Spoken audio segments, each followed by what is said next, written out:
And again, I've switched gear from art to science, to poetic truth, to hopefully some real truth.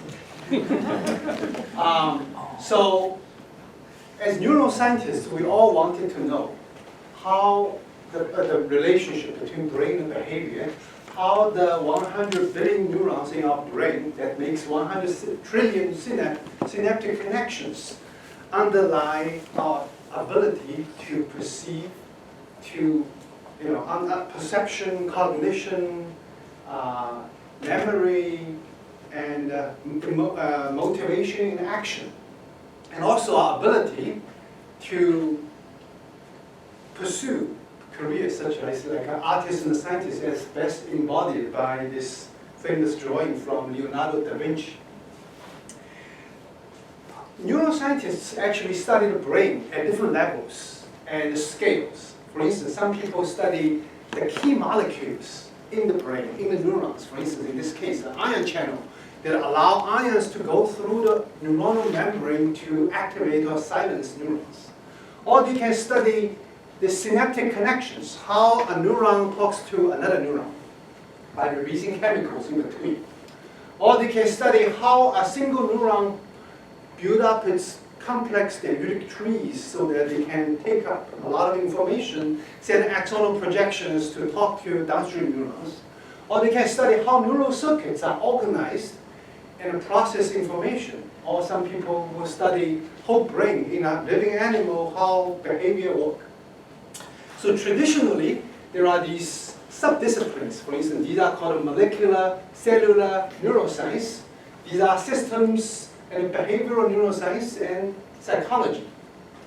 So up to maybe 10, 20 years ago, these are very separate disciplines. But what's recently really fascinating in the 21st century, I should say, is that we now have the ability to integrate many of these studies together. And I'm going to tell you one example, hopefully give you some flavor of how we can use tools that allow ion to flow through neurons to study, manipulate cells to understand the brain and the behavior. So most neuroscientists, most of these discoveries, what we know about the brain are in fact not study of human brain, but study of animal models, because there is a lot of conservation between mouse and a human, and even fruit flies is human. So in our lab, we study using fruit flies and mice to study how neural circuits are assembled and how they function. And also we develop tools so that we can answer these questions with increasing precision.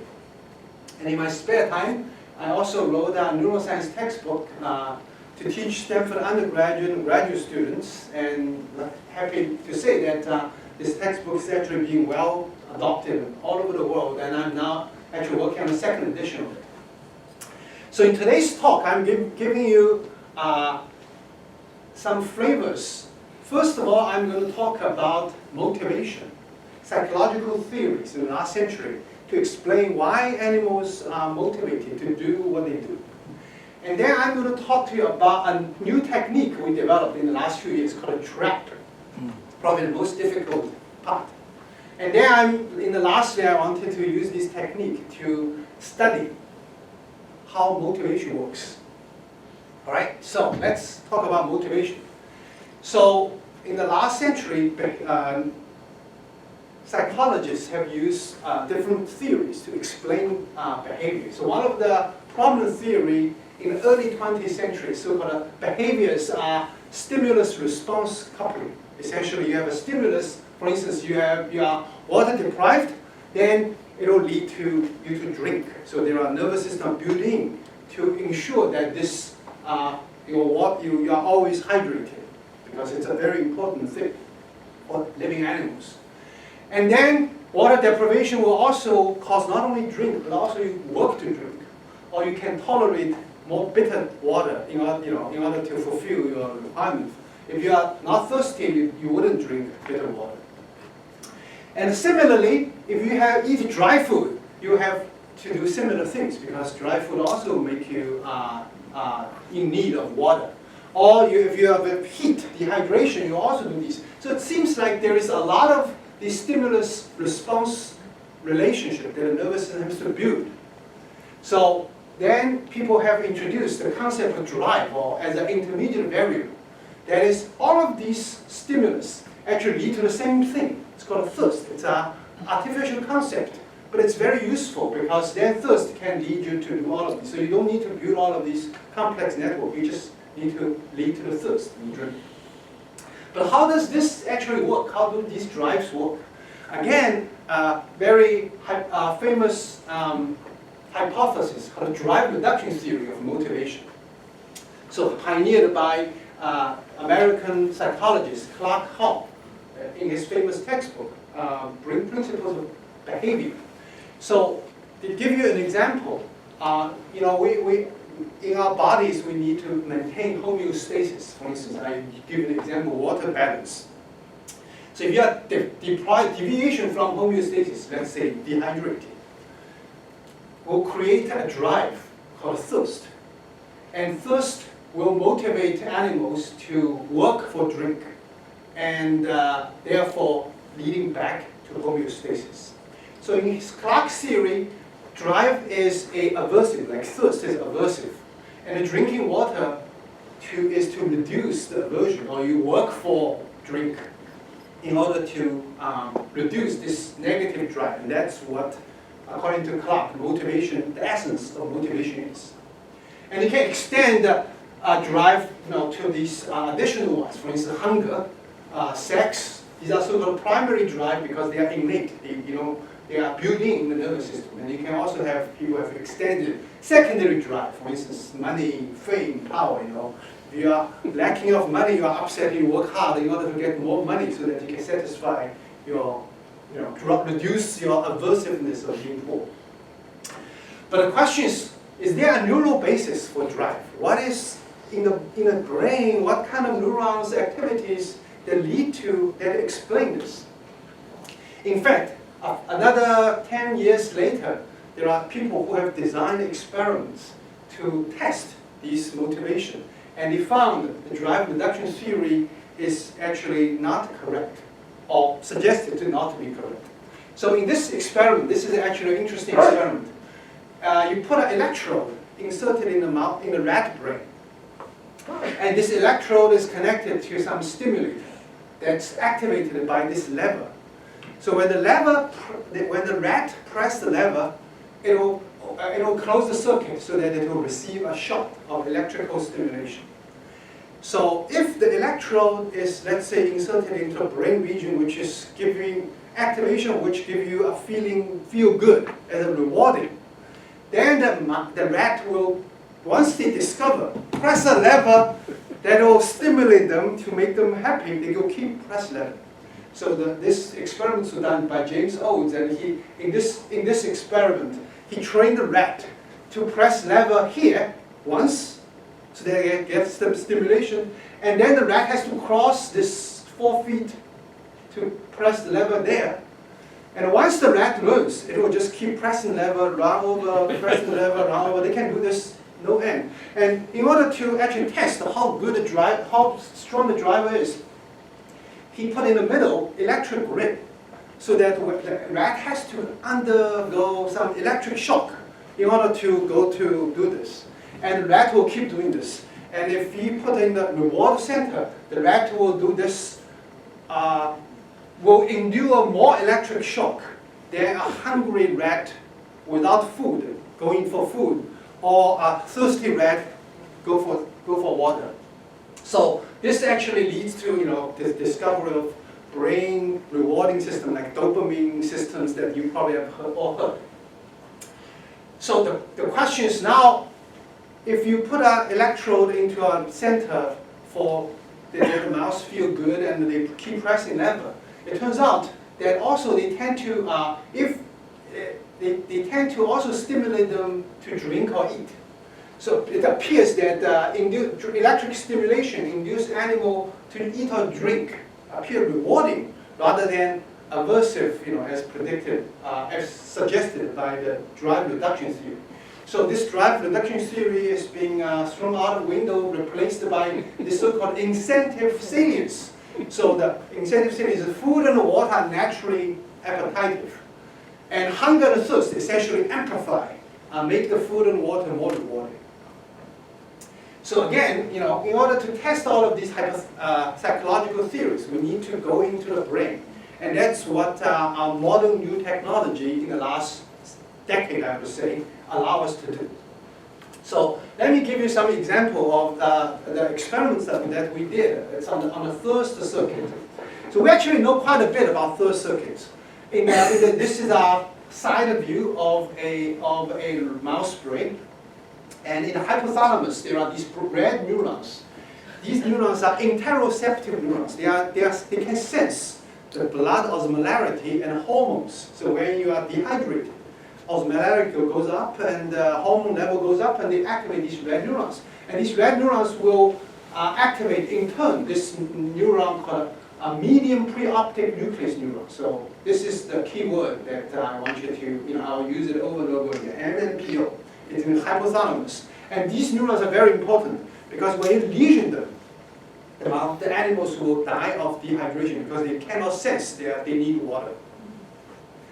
So the problem is, in the hypothalamus, these neurons are very crowded. This NMPO neuron, in addition to those involved in regulating thirst, they also regulate sleep, they also regulate thermoregulation, so make it very, very difficult to tease apart individual components.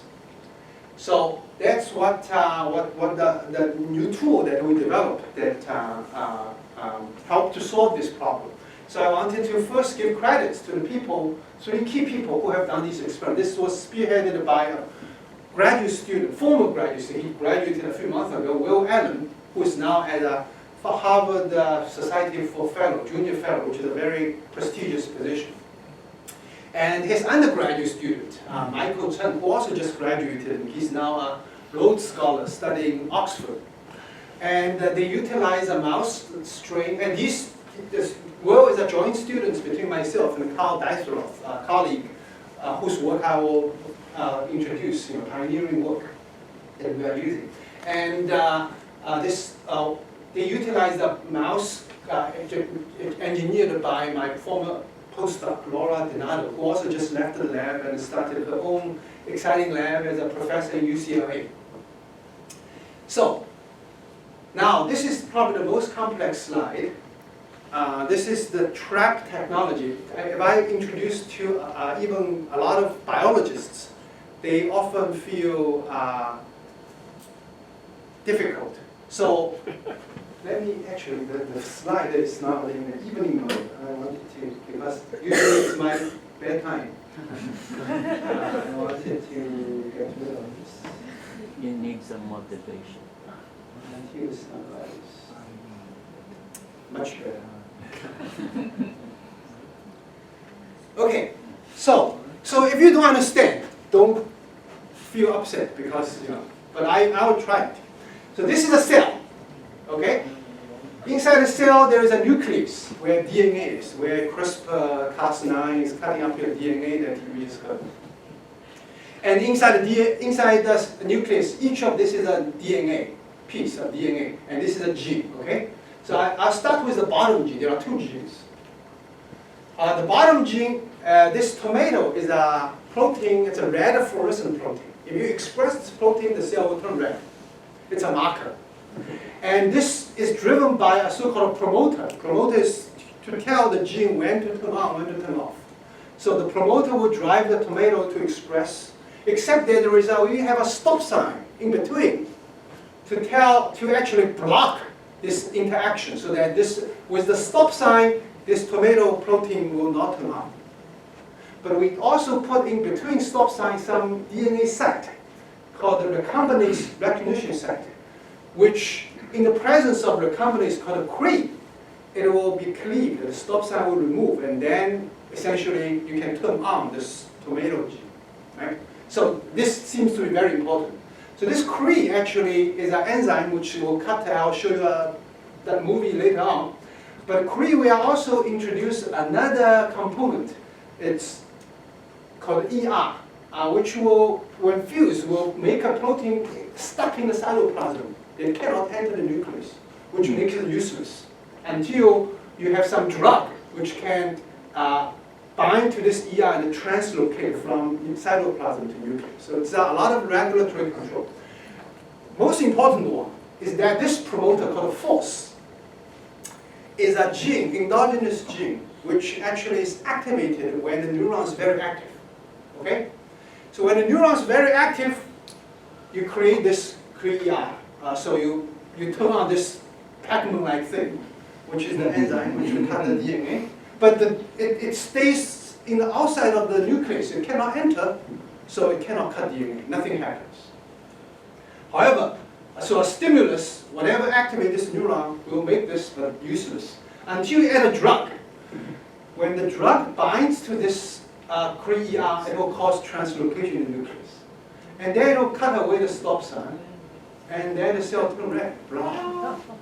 All right? Is that clear? Yes.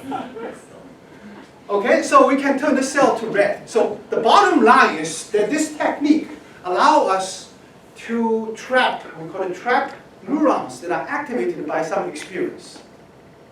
And then later on, we can let them to express tomato, red fluorescent protein, or something else. I'll show you some example, so that we can visualize what kind of neurons they are. We can turn them on, we can turn them off, we can record their activity, so we can study them, right?